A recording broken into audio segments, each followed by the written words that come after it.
அனைவருக்கும் வணக்கம். இன்னைக்கு பார்க்க போகிற ரெசிபி வந்து விநாயகர் சதுர்த்தி ஸ்பெஷல் தான் பார்க்க போகிறோம். இந்த விநாயகர் சதுர்த்திக்கு பிகினஸ் வேலைக்கு போகிறவங்கெல்லாம் என்ன பண்ணலாம், மாவு அரைக்கலையே அப்படின்லாம் நினச்சிக்கிட்டு இருப்பாங்க. அதுக்கெல்லாம் கவலையே இல்லைங்க. கடையில் கொழுக்கட்டை மாவு கிடைக்கிது. அந்த மாவை வச்சு நிலக்கடலையை வச்சு ஒரு சூப்பரான ஒரு பூரண கொழுக்கட்டை தான் நம்ம பார்க்க போகிறோம். வீடியோக்குள்ளே போகிற முன்னால் எப்போதும் நான் சொல்கிறதான், புதுசாக இந்த வீடியோவை பார்த்துட்டு இருந்தாலும் சப்ஸ்கிரைப் பண்ணாமல் பார்த்துட்டு இருந்தாலும் சப்ஸ்கிரைப் பண்ணி வச்சுங்க. பக்கத்தில் உள்ள பெல் பட்டனை கிளிக் பண்ணிடுங்க. வாங்க வீடியோக்குள்ளே போயிடலாம். ஃபஸ்ட்டு அடுப்பு ஆன் பண்ணிக்கலாம். சட்டி சூடாகட்டும். இந்த அரை கப் வறுத்த கடலை எடுத்திருக்கேன். வறுத்த கடலைனால லைட்டாக வந்து வறுத்து எடுத்துக்கலாம். இப்போ நல்லா சூடு ஏறிடுச்சு.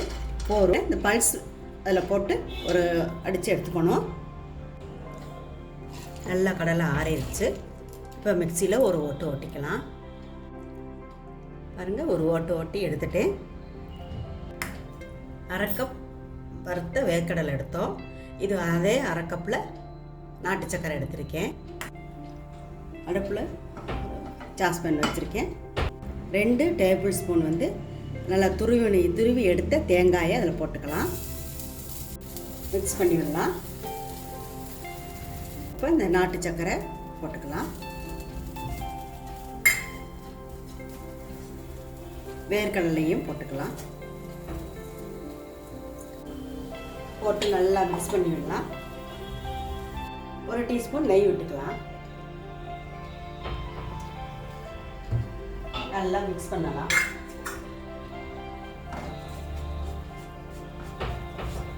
அவ்வளோதாங்க. இப்போ பூரணம் ரெடி பண்ணிட்டோம். இவ்வளோ சிம்பிளாக பிகினர்ஸ் கூட இந்த பூரணம் செஞ்சிடலாம். இப்போ அடுப்பு ஆஃப் பண்ணிடலாம். 1 கப் கடையில் வாங்கின கொழுக்கட்டை மாவு, அது 1 கப்பு போட்டுக்கலாம். 1 கப்பு மாவுக்கு 2 கப் தண்ணி ஊற்றி வச்சுருக்கேன். இப்போ அடுப்பில் வச்சு சூடு பண்ணலாம்.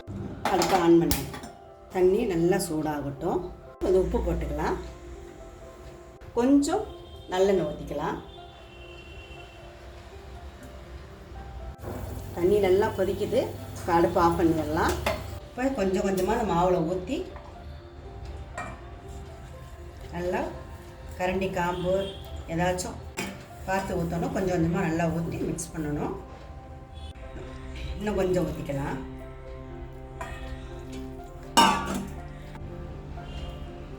இல்லை கை போட முடியாது.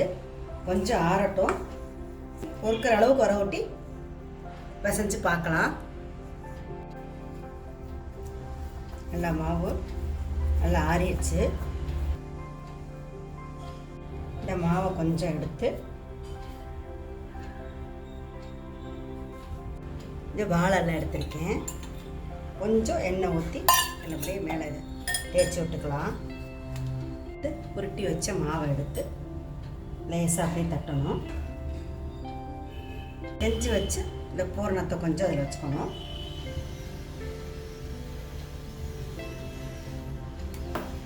இப்படி வடிக்க வேண்டியது.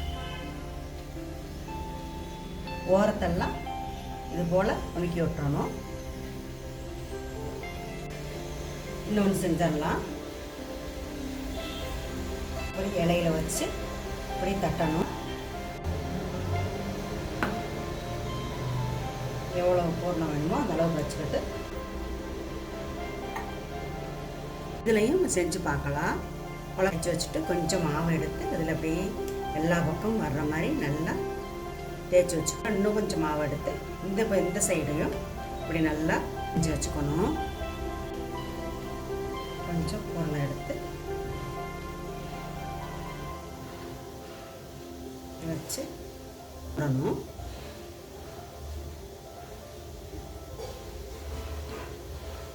பாருங்கள், வாழை இலையில் அழகாக செஞ்சு எடுத்து வச்சுட்டோம். இப்போ இது வந்து இட்லி சட்டியில் வைக்கணும். இப்போ இட்லி சட்டியில் வச்சிடலாம். வச்சுட்டு வெந்ததுக்கப்புறம் பார்க்கலாம்.